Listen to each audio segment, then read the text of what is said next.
तथागत बुद्ध ने जो पूरी दुनिया पर राज किया,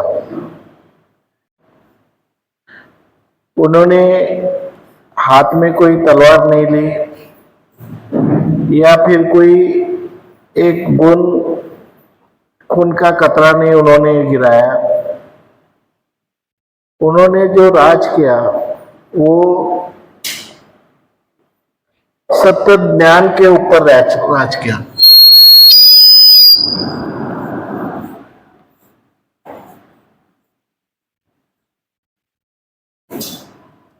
जिसको प्रज्ञा भी कहते हैं।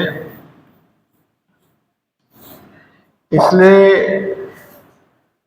बुद्ध को प्रज्ञावंत कहते हैं। बुद्ध खुद को क्या कहते हैं कि मैं प्रज्ञावंत हूं, मैं कोई ईश्वर नहीं, मैं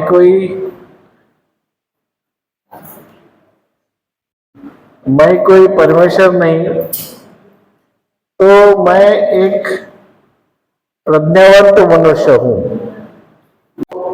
बुद्ध के समय बुद्ध ने जो कार्य किया, उन्होंने जो गलत समाज में गलत ज्ञान जा रहा था, समाज अज्ञानी था, समाज को सत्य और असत्य नहीं समझता था, समाज को पूरे अंधश्रद्धा में रखा था, समाज को चमत्कारिक बनाया था कि ईश्वर है, ईश्वर प्राप्त होता है तो चमत्कारिक शक्ति है, एक विशेष शक्ति है। इस विशेष शक्ति को प्रसन्न करना पड़ता है, वो प्रसन्न होती है, या फिर विशेष शक्ति होती है वो क्रोध होती है। विशेष शक्ति जो है वो दो प्रकार के काम करती है, दो प्रकार से। क्रोधित होती है, फिर प्रसन्न होती है।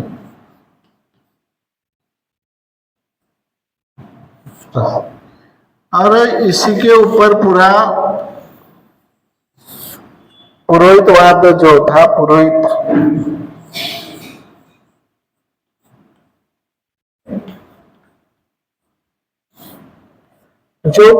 ने जो वातावरण निर्माण किया था समाज में जो वातावरण निर्माण किया था पुरोहित लोगों ने, कि एक विशेष शक्ति होती है और वो शक्ति इतनी खतरनाक होती है, अगर क्रोधित हो गई वो शक्ति तो आदमी का नुकसान कर सकती है। चाहे आदमी कुछ भी करे, अगर वो शक्ति तुम्हारे विरोध में हो गई, क्रोधित हो गई, तो तुम्हारा नुकसान कर सकती है। और वो शक्ति अगर प्रसन्न हो गई तो वो प्रसन्न शक्ति तुम्हारा फायदा कर सकती है। तुम कुछ भी करो, कोई भी गलती करो, कैसा भी काम करो, अगर ये विशेष शक्ति प्रसन्न हो जाती है तो तुम्हारा फायदा कर सकती है। इस बात का प्रचार प्रसार किसने किया? पुरोहित वर्ग ने किया। ये पुरोहित वर्ग ने। और उस समय किसके हाथ में सत्ता थी? पुरोहित वर्ग के हाथ में सत्ता थी। जो भी उस समय राजा थे, वो राजा भी पुरोहित को डरते थे। पुरोहित जैसा कहेगा वैसा ही करना पड़ता था। जैसे रामायण महाभारत में कथाएं रची है कि शंभुक ने तपस्या की, तो शंभुक शूद्र जाति का था, तब तपस्या कर रहा था, करके ब्राह्मण के पुत्र मर गए, तो राम ने स्वयं जाके उसका वध किया चंबुक का, क्योंकि पुरोहित जो कहता था वही होता था, पुरोहित जो राजा को बताएगा वही होता था। इतनी खतरनाक पुरोहितशाही है ये, पुरोहितशाही बहुत ही खतरनाक पुरोहितशाही है। तो इसलिए अब तथागत बुद्ध के पास में कौन सा शस्त्र था? उन्होंने उनके विरोध में युद्ध किया, पुरोहितवाद के विरोध में। राजा के विरुद्ध बोले, वो राजा के विरुद्ध नहीं बोले, पुरोहित के लोगों, पुरोहित के विरुद्ध में उन्होंने बात नहीं रखी थी। तो उन्होंने जनता को पकड़ा, समाज, जनता, समाज,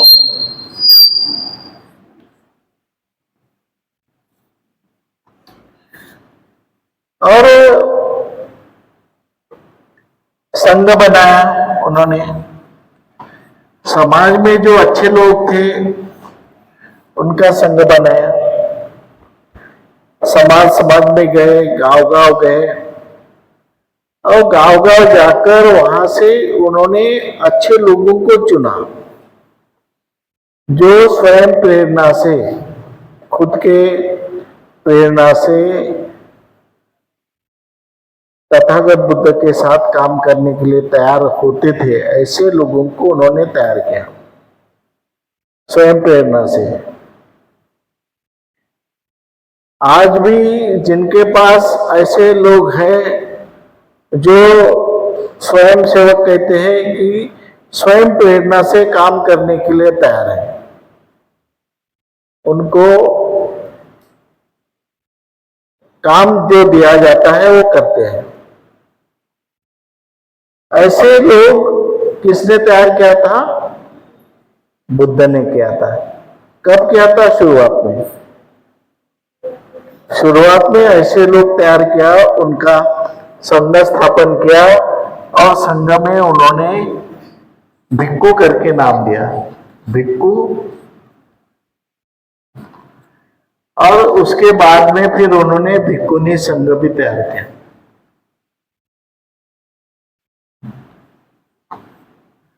भिक्खुनी संघ दोनों, ऐसा उन्होंने संघ किया, संघ निर्माण करके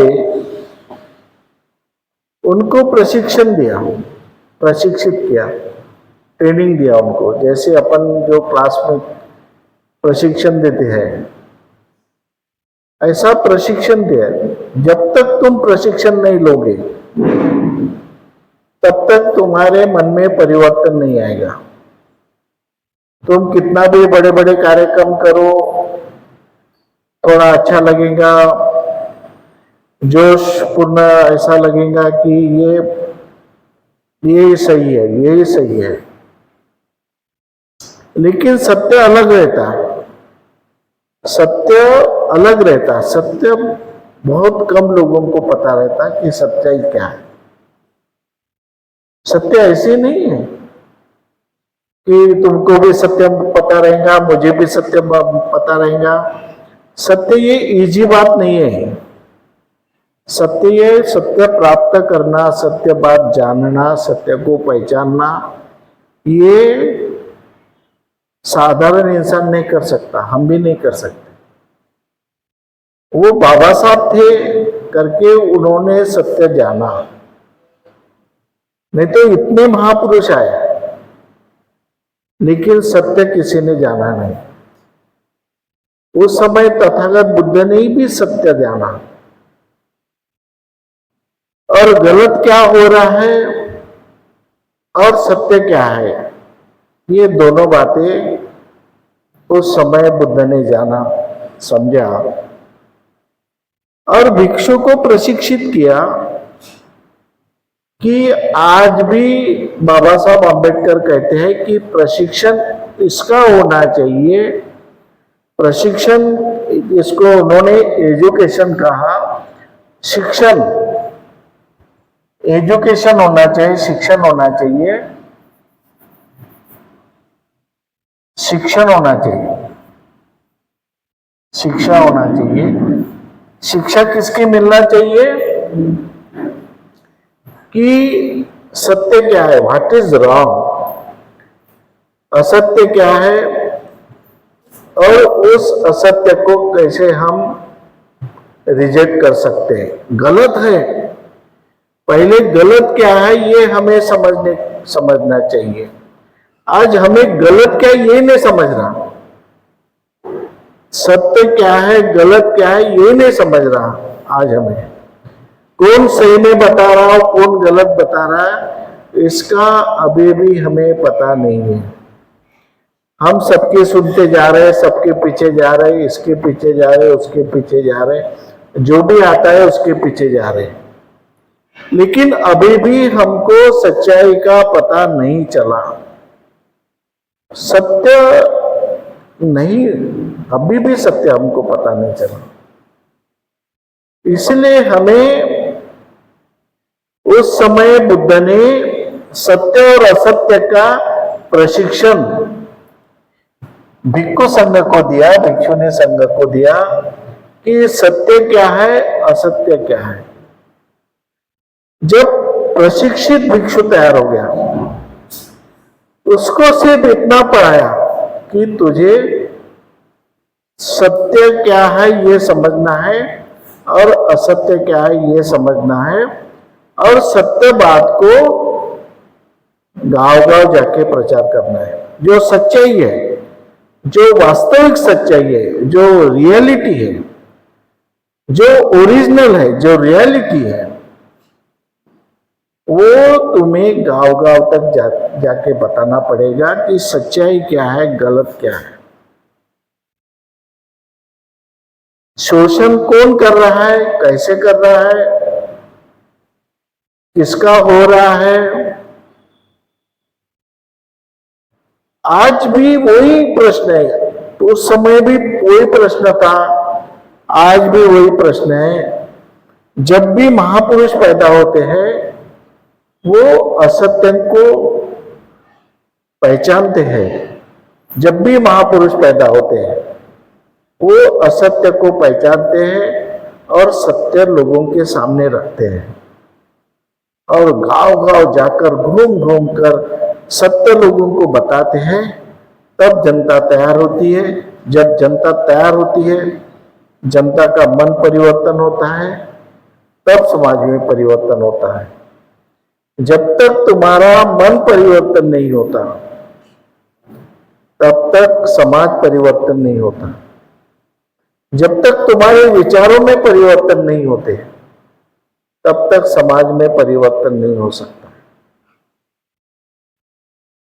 तो आज जो संघर्ष चल रहा है, पुराने जमाने से संघर्ष चल रहा है, आज भी संघर्ष चल रहा है और आगे चल के भी संघर्ष चलेगा। वो संघर्ष चलेगा, सत्य और असत्य का संघर्ष चलेगा, सच्चाई और झूठ।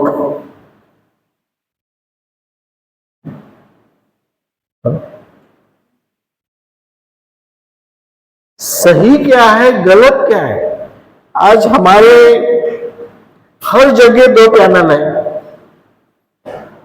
हर जगह दो बातें निकलती हैं। एक आदमी ये बात करता है, दूसरा आदमी दूसरी बात करता है। अब बीच के लोग में डिवाइडेशन होता है, आधे इधर आओ आधे उधर जाओ। आधे लोगों को लगता है कि ये जो बात कर रहा है वो सत्य बोल रहा है, आधे लोगों को लगता है कि ये जो बात कर रहा है वो सत्य कर रहा है। अब सत्य किसको मालूम है, सत्य क्या है, इसके बारे में किसी को मालूम नहीं। लेकिन हमारे में दो बाजू हो गई, हमारे में बंटवारा हो गया। किस बारे में बंटवारा हो गया, सत्य और असत्य के बारे में बंटवारा हो गया कि हमें सत्य का पता ही नहीं चला, सत्य क्या है अभी तक पता नहीं चला, इसलिए हमारा बंटवारा हो गया। अगर सत्य का पता चलता तो हमारा बंटवारा नहीं होता। हर जगह पे सत्य और असत्य की गड़बड़ है। सत्य और असत्य, सत्य कौन बोल रहा है? कुछ लोग बोलेंगे कि अरे क्या वो बुद्धिस्ट सेमिनरी में वो सब गलत पढ़ाया जा रहा है। एक बाजू हो गई। कुछ लोग बोलेंगे कि नहीं, वहां पे अच्छा पढ़ाया जाता है, बाबा साहब की सच्चाई पढ़ाई जाती है। दो बाजू हो गई। हर जगह के हर इसमें दो बाजू होती है, एक सत्य और असत्य। लेकिन सत्य और असत्य समझना चाहिए। किसको समझेगा, कैसे समझेगा, इसके लिए प्रशिक्षण की जरूरत है। आज हमारे समाज में प्रशिक्षण नहीं है। आज भाषण है, और वो भी ऐसा कि कई जैसे वो आता है, भाषण देता है, फिर दूसरे हफ्ते में दूसरा आता है, वो भाषण देता है, तीसरे हफ्ते में तीसरा आता है, वो भाषण देता है।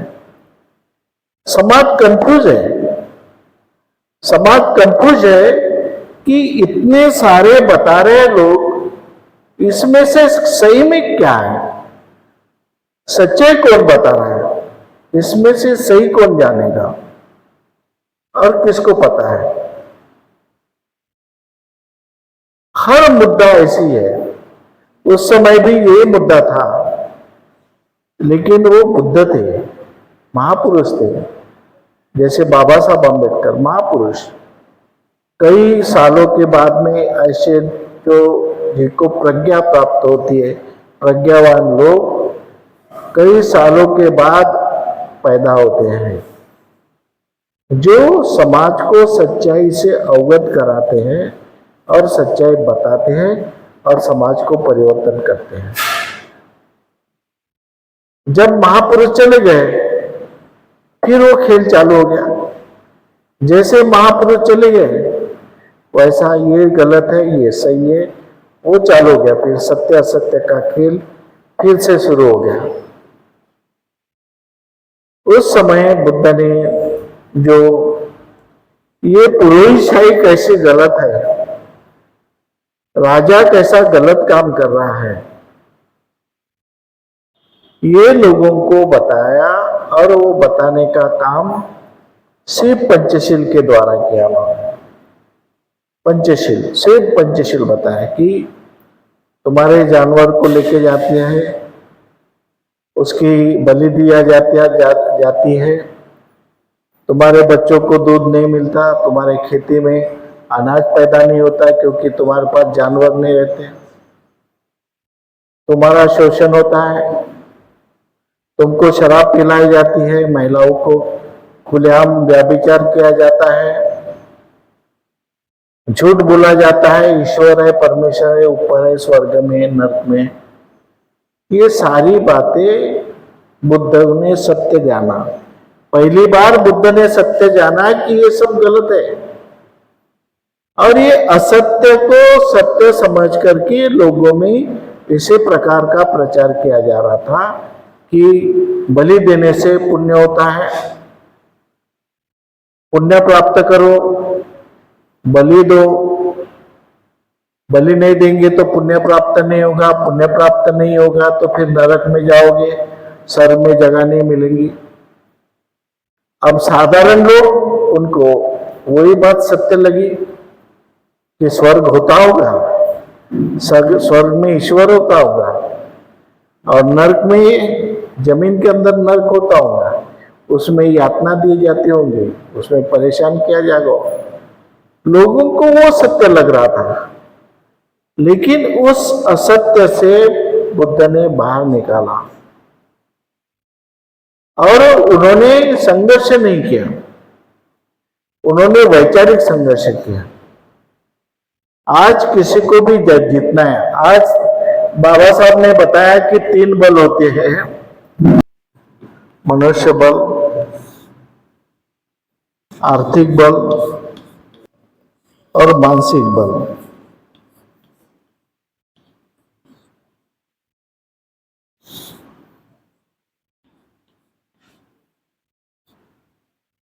ये तीनों बल होते हैं। बाबा साहब ने बताया 1936 को अपने भाषण में बताया कि तीन बल आदमी के पास होना चाहिए। मनुष्य बल यानी संघ बल, संघ होना चाहिए। आर्थिक बल आपको मालूम है, पैसा होना चाहिए, संपत्ति होना चाहिए। और मानसिक बल यानी प्रज्ञा बल। मानसिक बल यानी प्रज्ञा बल, सत्य ज्ञान का बल। तो हमारे पास संघ है, लेकिन हमारे संघ छोटे छोटे हैं, क्योंकि हमारा समाज छोटा है। महार समाज कितना है? बहुत कम है। अगर हम महार समाज का भी संघ बनाएंगे तो भी हमारा संघ छोटा रहेगा। सिर्फ चमार का भी संघ बनाएंगे तो भी वो संघ छोटा रहेगा, क्योंकि हमें जाति जाति में बांट दिए हैं। कितना दूर का जो गेम किया उन्होंने, जो गेम बड़ा जोरदार है ये। जाति जाति में बंटने से हमारे संघ कमजोर हो गए हैं। मनुष्य बल, आर्थिक बल हमारे पास में नहीं है। पहले हमारे पास जमीन थी, जानवर थे पहले, आज हमारे पास जमीन चले गई, जानवर चले गए। हम अभी आर्थिक बल जो है भारत में, सिर्फ 2-3 आदमी के पास में पूरा आर्थिक बल दे दिए। तुमको जो करना है वो करो। पूरे राष्ट्र की संपत्ति सिर्फ 10-20 लोगों के हाथ में है। आर्थिक बल पूरा चले गया। अभी बचा क्या है? ये मानसिक बल। हमारे पास बचा हुआ है मानसिक बल, प्रज्ञा बल। इसमें हमें सच्चाई को पहचान करके, सच्चाई के रास्ते पे चल के झूठ का पर्दाफाश करना है। झूठ के विरुद्ध, असत्य के विरुद्ध हमें संघर्ष करना है। अकेले बाबा साहब ने झूठ के विरुद्ध संघर्ष किया। अकेले तथागत बुद्ध ने झूठ के विरुद्ध संघर्ष किया। सावित्रीबाई फुले ने अकेले ने झूठ के विरुद्ध संघर्ष किया। ज्योतिबा फुले ने संघर्ष किया। धीरे धीरे लोग जुड़ते गए। पहले सत्य क्या है ये हमारे पास होना चाहिए। इसलिए हमें मानसिक बल की जरूरत है। मानसिक बल की जरूरत है कि जो सच्चाई को समझे। हमेशा हम कंफ्यूज रहते, हमेशा, कि ये भी बता रहा, वो भी बता रहा, वो भी भिक्षु बता रहा, वो भी भिक्षु बता रहा, वो तीसरा और कोई बता रहा, फिर चौथा और कोई अपना वीडियो निकालता है। सब लोग बता रहे हैं, सब लोग सुन रहे हैं, लेकिन प्रज्ञा किसी को है, सत्य किसको समझ में आ रहा है। इसलिए हमें तथागत बुद्ध ने भिक्खु संघ को सच्चाई बता करके भिक्खु संघ को बोला कि जाओ गांव जाओ और सच्चाई बताओ। लोग अज्ञानी थे, तो उस समय उन्होंने बड़ी परेशानी से, बड़े इससे काम किया कि गांव गए, लोगों को बताया उन्होंने कि देखो तुम्हारे जानवर तुम्हारे हैं। अब तुम्हारे जानवर कौन काट रहा? पुरोहित काट रहा है।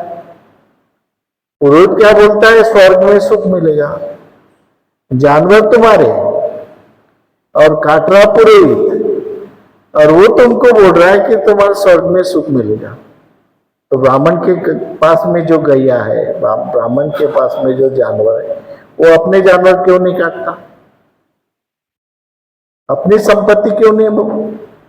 अपनी संपत्ति जमा करता है। गाय देना है तो गाय मेरी तरफ दो। गोधन है ना, गोधन वो हमारे पास होना, उसको नहीं। तुम्हारी गाय हो, बैल हो, जानवर हो, काटो तुमको पुण्य मिलेगा, तुमको स्वर्ग में मिलेगा। ब्राह्मण ऐसी चाल चला उसने कि पुरोहितवाद ने कि तुम जितना भी पुरोहित को दान दोगे, जितना भी पुरोहित को दान मिलेगा, उतना तुमको स्वर्ग में जगह मिलेगी, स्वर्ग में पुण्य प्राप्त होगा। जैसे आज भी कुछ लोग हमारे भिक्षु भी कहते हैं कि जितना तुम भिक्षु को दान देंगे उतना तुम्हें पुण्य प्राप्त होगा। बेचारे पुण्य प्राप्त करने के लिए क्या क्या करते हैं, तो उसको क्या लगता है कि सही में पुण्य प्राप्त होता है। प्राप्त करने के लिए क्या क्या करते हैं, और ये सब बातें हमें जो असत्य बातें बताई जाती है, सत्य बात किसी को बताई नहीं जाती।